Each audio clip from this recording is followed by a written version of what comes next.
We have returned for the second day of questions for the activist Lois Austin, who first gave evidence to the inquiry during phase 1 of tranche 3 back before Christmas. That related to the deployment of the undercover officer Peter Francis. This time she'll be taking questions about the deployment of Carlo Soracchi and her involvement as an organizer in Mayday 2001.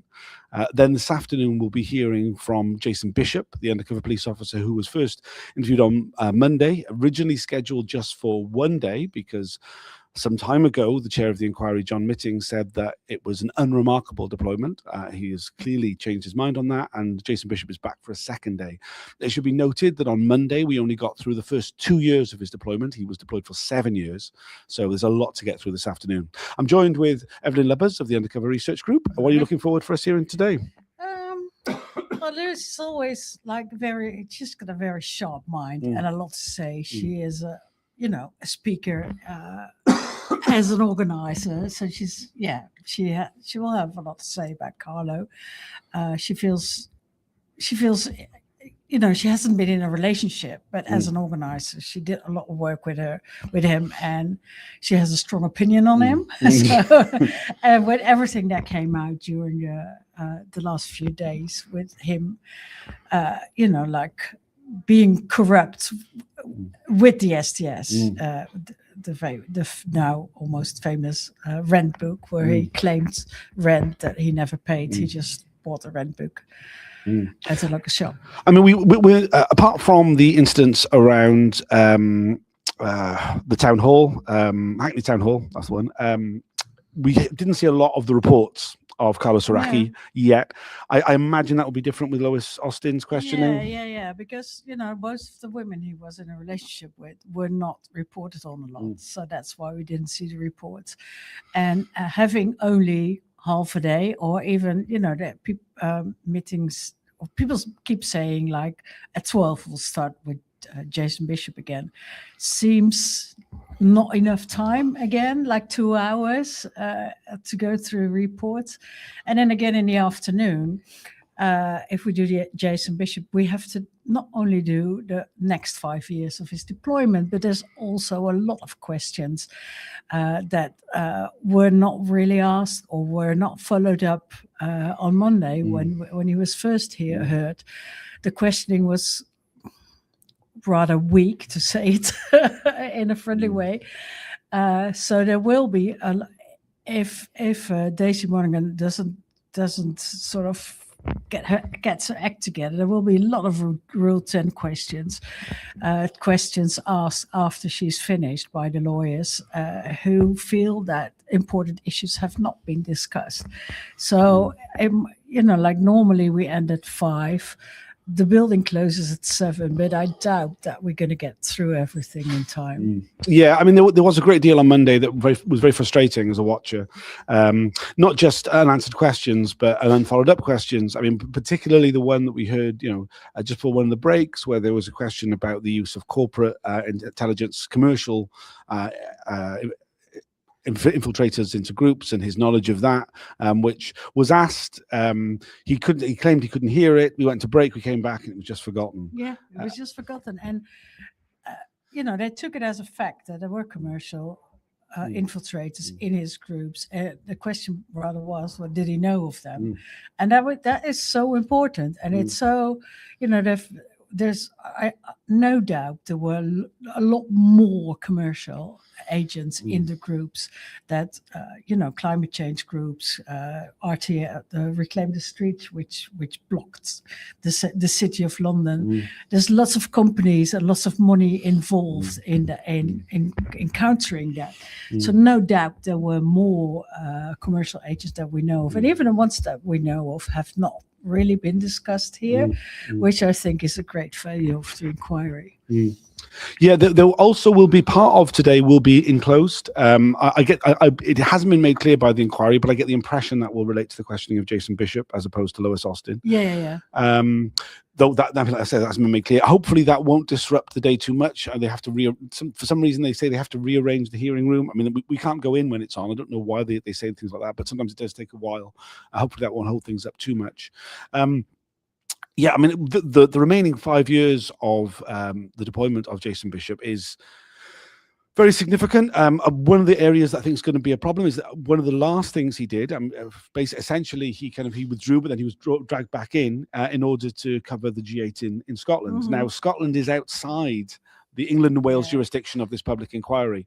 And though we heard lots about, for example, Carlo Soracchi in Venice, and lots of the holidays the undercover police officers took as part of their deceptive sexual relationships, the inquiry has refrained from asking too many questions about events overseas if it was simply political. Yeah, Scotland not even overseas. There has been a lot of discussion behind the scenes already. Like, Jason was part of the groups that prepared the big protest against GH in Scotland. Most of the preparations took place in London. His briefing of what happened in Scotland took place in London, and yet the inquiry takes the stand that it was abroad. So, and Scotland is not within the remit, so we're not going to go there. And of course, if meetings took place here and he went to Scotland with people from London, where do you draw the line? It's like it sounds a bit anal to say what. I mean, yeah. I mean, it's ridiculous, quite frankly. And this is going to come when we get to the G8, because there was obviously a great number of officers who were involved in infiltrating the dissent network, bringing protests to the G8 summit in Gleneagles in Scotland in 2005. This is going to come up again and again. Yes, yeah, of course. Yeah, with the MPIOU, the next unit that was also involved in the G8. You know, like it also sort of, it keeps us from looking from overlap between the work of the SDS and a next more national unit, and how they work together. Did they know each other? How were they briefed? How were they tasked? We won't get to know that. And it's like, yeah, like you say, it's so weird that we were in Venice yesterday with Lindsay and Carlo. We saw pictures of them strolling around in Venice. Carlo Soracchi claimed he had to go to a meeting of activists in Italy. Nothing of that happened. But what's weird is if it had, then the inquiry wouldn't have asked questions about it, which insane. Yeah, and also, you know, like the SDS paid for that holiday. There was, you know, his handler was there, so you know, extra costs even, and it really makes you think, you know, like, and they claim they didn't know about the relationships. It's like, it's so ridiculous. Yeah, it's a farce. Very frustrating. I get the feeling that what the inquiry is doing is choosing the path of least amount of work possible. Yeah. I mean, I get that they feel very overworked. I would always remind people the reason why it's so much work to do this for the inquiry is because of the redaction process, because of the supposed national security issues. Yeah, but also because people, you know, activists have chosen not to be, you know, like they don't want their name mentioned in documents. So there's a lot of redaction work to do, which there is, but there's a great. I mean, but I would say, I mean, just to push back on that slightly, that the vast majority of the redaction work that takes place isn't because of activists' concern. In fact, we've seen, you know, lots of activists who didn't know they were being mentioned in open hearings without any warning whatsoever. The vast majority of stuff that's redacted is by the police, by the state, for the protection of the state, and protection from embarrassment from the state, because we have seen examples of documents that have been released through other means, through civil cases, unredacted, and then we see the redacted versions, and the stuff that's actually been redacted is just stuff about embarrassment for the police. Yeah. It's well, like the entire unit, the entire SDS was just, you know, like used to prevent embarrassment for the police, as we've seen in many cases. Now again, you know, like there's a lot not disclosed, or there's a lot censored. And yeah, like you say, if you find out what it is about embarrassment for the police. But that's why the last few days were so fantastic, that you know, Carlo Soracchi was sort of unmasked, you know, like, as not only having as many relationships as he could and as much sex as he wanted to, but also, you know, like having the SDS paying for his holidays, lying about them. It was all accepted, so it was like a part. And then the thing about the rent book where he just cashed in rent that he never paid. It's complete corruption.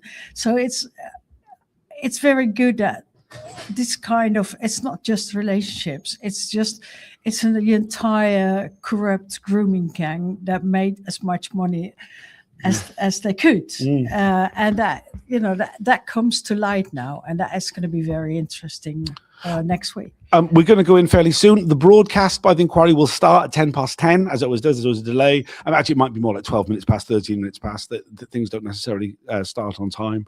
I'll be doing these videos as ever during the breaks, during the lunch break. Please tune in. Please share these if you're able to. Please like them, all that stuff. I'm very cringe asking, but it does make a big difference to how visible this reporting is. If you're able to help in any way, that would be really fantastic. Anything else you'd like to add before we go in? No, let's talk later. Yep. Thanks for joining us. See you all during the lunch break. Bye for now.